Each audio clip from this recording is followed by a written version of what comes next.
O fantasma do cartório. O que vou contar é algo que aconteceu comigo no meu antigo trabalho, em um cartório no bairro Obispado, em Monterrey.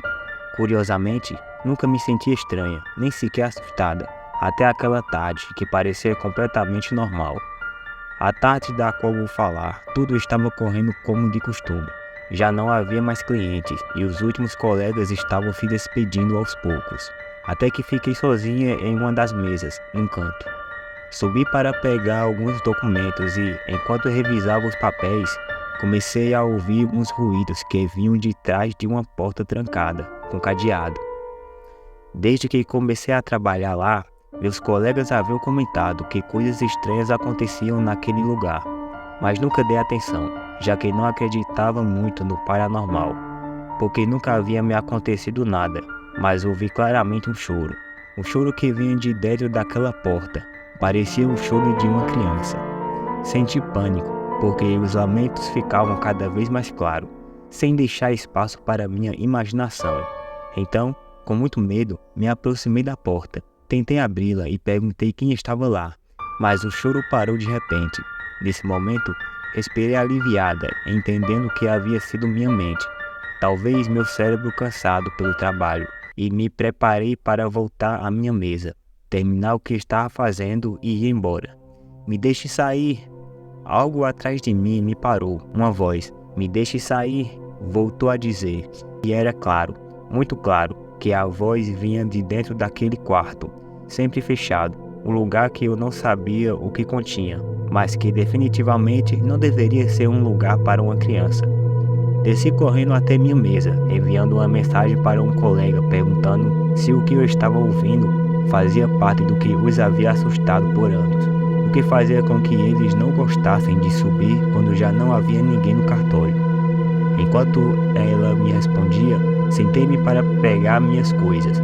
Uma porta se abriu no segundo andar. Eu sabia que era aquela porta. Dirigi-me à saída e, ao passar pelas escadas, não pude evitar o olhar para trás, quando algo passou correndo lá em cima. Vi de relance, mas pude seguir com o olhar por uma fração de segundo. Por um instante, juro que vi algo correr. Algo que parecia uma criança de uns 4 anos, mas não havia saídas ou entradas lá em cima. Não havia como alguém ter entrado ali. Saí apressada e minha colega apenas me disse que eu teria que me acostumar com esse tipo de susto, que era comum no cartório. Desde aquele dia, nunca mais subi sozinha naquele quarto quando já não havia ninguém trabalhando. Ainda não consigo explicar o que aconteceu. Pergunto-me se há entidades naquele cartório, ou algo do além buscando respostas, manifestando-se através de nós. O mais estranho é que ninguém sabia o que havia atrás daquela porta trancada, e meu ex-chefe sempre dizia que ela só poderia ser aberta com sua autorização, sem motivo algum. No tempo que trabalhei lá, nunca vi essa porta ser aberta. Além disso, o escritório dele estava cheio de figuras estranhas, e sempre que eu estava lá, sentia uma vibração muito estranha que me fazia querer sair o quanto antes, até o dia em que eu fiz, após pedir demissão, para nunca mais voltar. O estranho demônio de Pilsen. Quero começar compartilhando que, como a grande maioria das pessoas que acabam enviando suas experiências, eu sou ou era uma pessoa cética, alguém que não acreditava em nada religioso nem no paranormal. Apesar de ser fã desses temas, e digo era, também como todos os que te escrevem. Em fevereiro deste ano, meus pais, graças ao seu árduo esforço, me deram a oportunidade de estudar em outro país por um ano. Estou em uma bela cidade da República Tcheca, chamada Pilsen. Durante o dia, é um lugar vibrante e colorido, com pôres do sol impressionantes e paisagens cativantes, mas quando a noite cai, tudo muda. O clima aqui fica gélido ao anoitecer, devido à altitude e à vegetação densa. A névoa se adensa como nas piores cenas de filmes de terror. A cidade, em seu esforço para proteger o meio ambiente, permanece em penumbra. E assim, as cores se diluem na escuridão. As pessoas são distantes e, apesar de eu tentar conhecê-las, aprendi pouco sobre suas lendas. Não há relatos assustadores como os que temos no México. Felizmente, aqui se contam apenas histórias de bruxas e vampiros para assustar as crianças. No início, quando saí para caminhar à noite, Não conseguia evitar aquela peculiar sensação de estar sendo seguido, como se alguém sempre estivesse me vigiando. Mas claro, atribuí essa inquietação à solidão, à adaptação a um novo e estranho ambiente, e não dei muita importância. Pilsen não é uma cidade grande.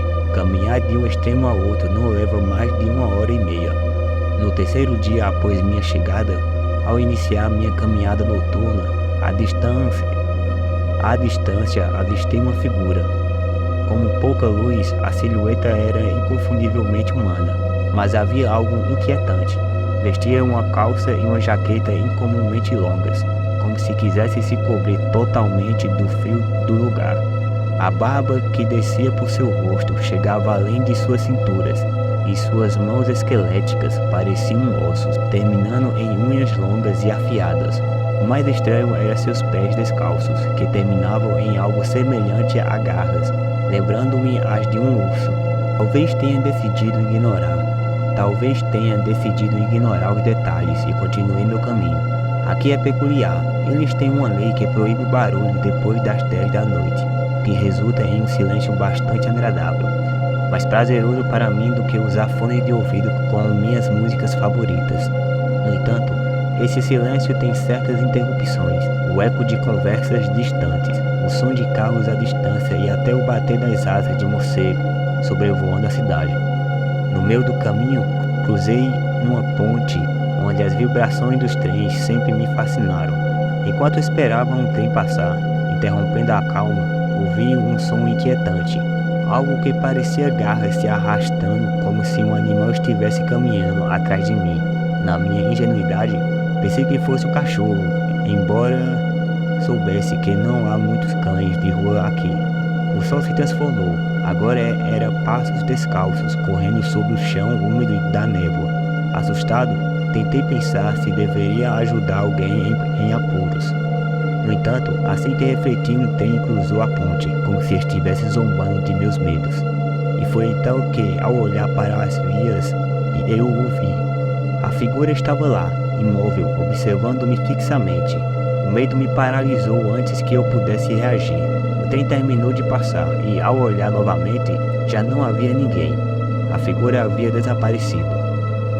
Por alguma razão, apareceu-me que o vazio deixado por sua ausência era ainda mais aterrorizante. Agora ele poderia estar em qualquer lugar, um pouco mais calmo. Decidi continuar a minha caminhada. Nada mais aconteceu até algumas semanas depois, quando eu já estava adaptado ao novo horário e não precisava mais sair à noite. Um dia, depois de voltar de um bar, vi-o novamente. Desta vez ele estava sentado em um banco do outro lado da rua. Reconheci-o instantaneamente. Aquela barba que tocava o chão, as mãos esqueléticas, as garras. Não senti medo algum. Estava um pouco embriagado e já eram 4 da manhã. Sem transporte público, preparei-me para caminhar 45 minutos até meu dormitório. Mas, no meio do trajeto, aquele pesadelo voltou.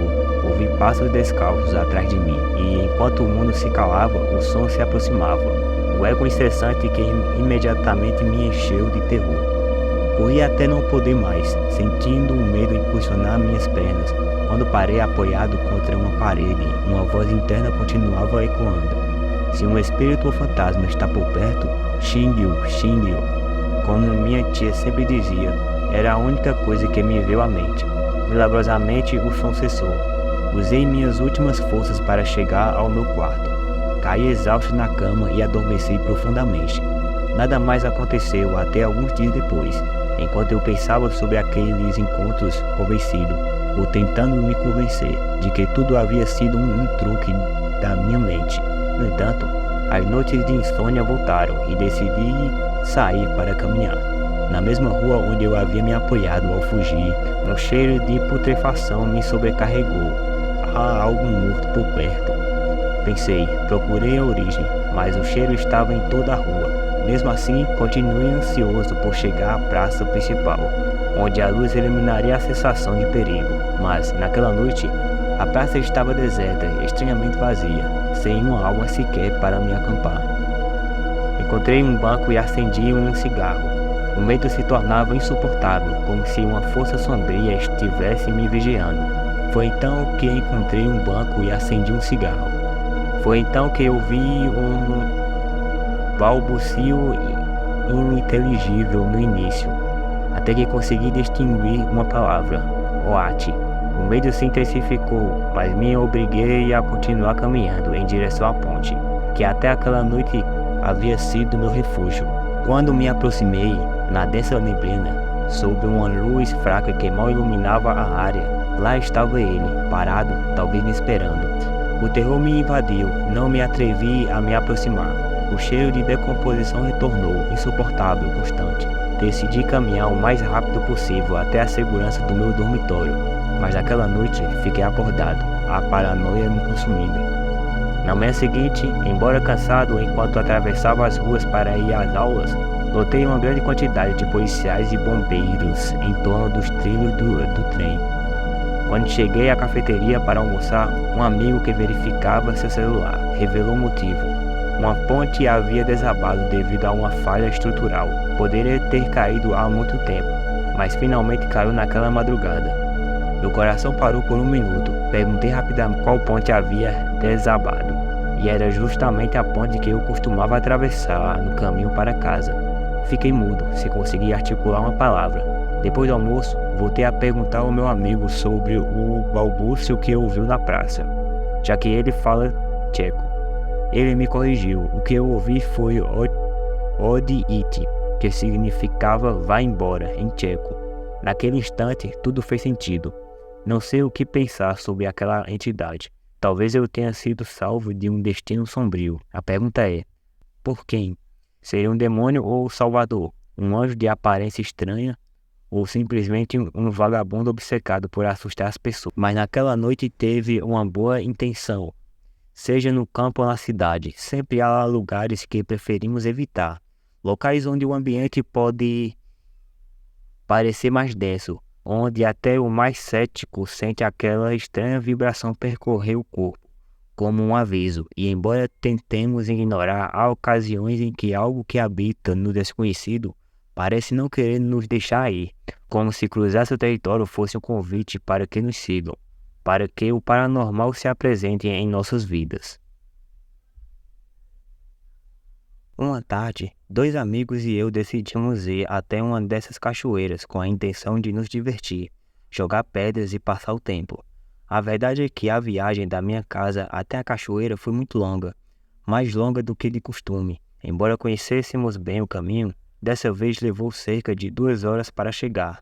Já era 6 da tarde no meio do trajeto e pensamos em voltar, mas já estávamos na metade. Então seguimos em frente, mesmo que fosse para ficarmos apenas um tempinho e voltarmos logo. Mais adiante encontramos um senhor que vinha na direção oposta.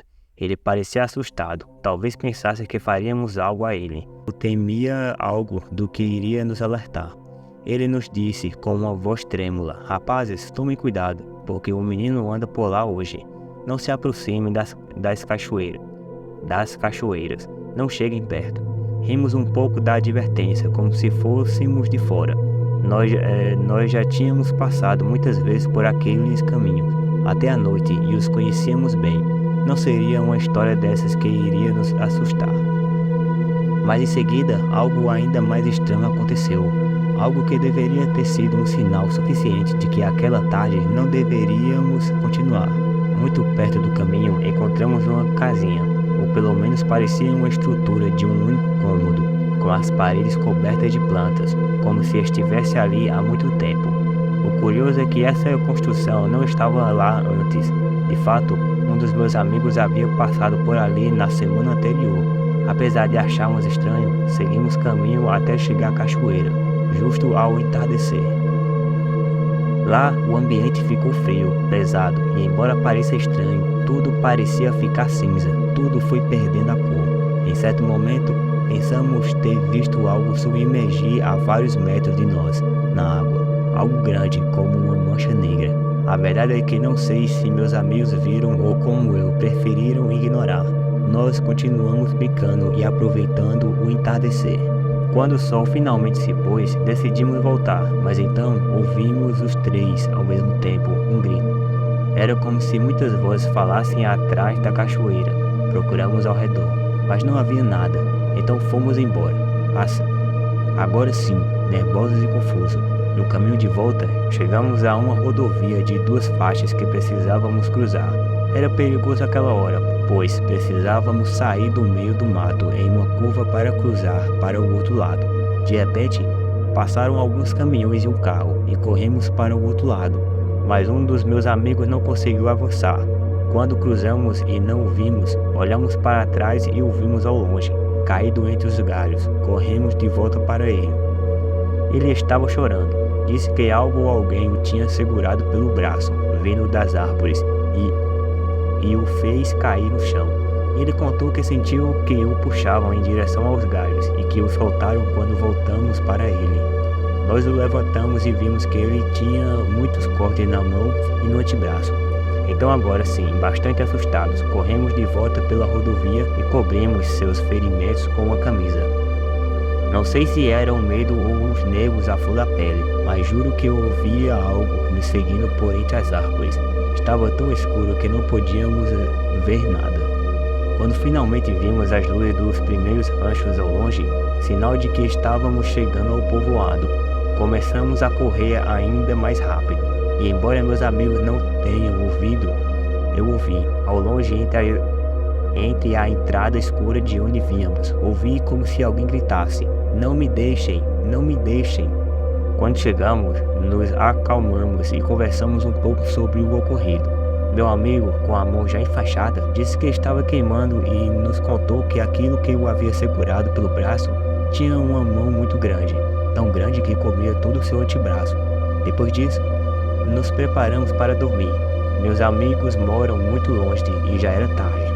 Com o susto que estavam, sugeri que ficassem. Durante a noite, algo caiu no telhado. Ouvimos como se algo estivesse caminhando com 4 patas. Sim, podia ser um animal, mas nunca algo assim tinha se aproximado antes. Nem sequer havia gatos na minha casa ou na dos vizinhos. O barulho foi para o quintal e depois disso não ouvi mais nada o resto da noite. Depois então, todas as noites, em algum momento da madrugada, ouço o mesmo. Primeiro, acordo do nada, como se meu corpo me alertasse que algo está se aproximando. Depois, algo cai no telhado, anda por um momento e vai embora.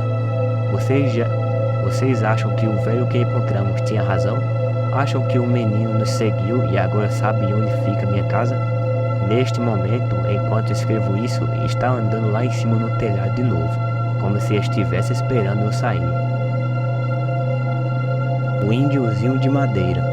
Lembro que, quando eu tinha uns 8 anos, íamos quase todos os finais de semana para a casa dos meus tios, em um vilarejo ao sul da cidade.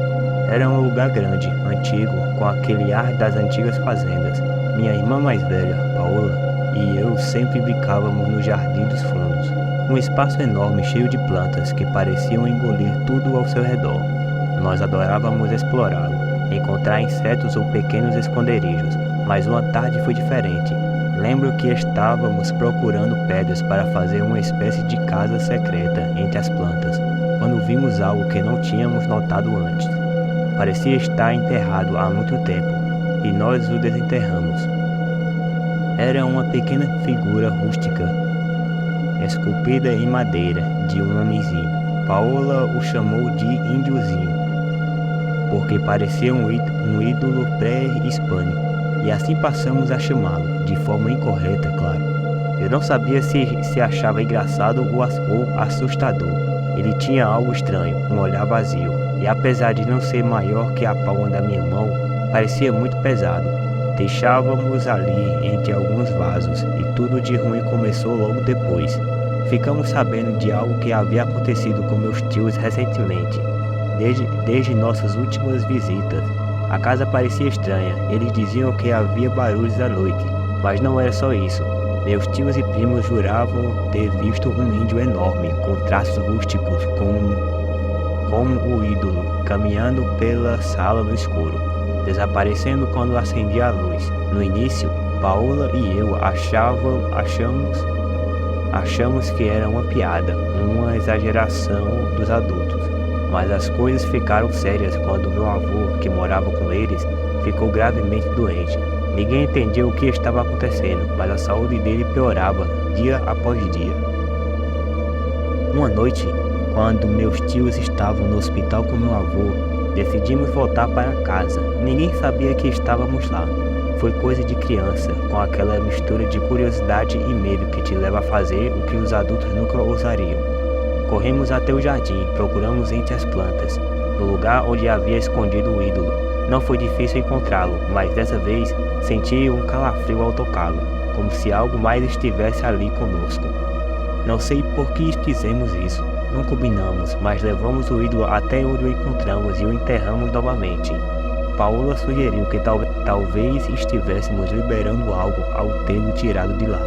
Então o cobrimos de novo com terra, ainda mais fundo que antes, e voltamos correndo para a casa dos meus pais.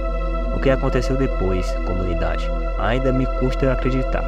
Naquela mesma noite, meu avô começou a melhorar. Os médicos não sabiam o que tinha acontecido, mas em questão de horas, o que parecia uma doença incurável começou a reverter. Pela manhã, ele já estava consciente e conversando, e logo depois teve alta.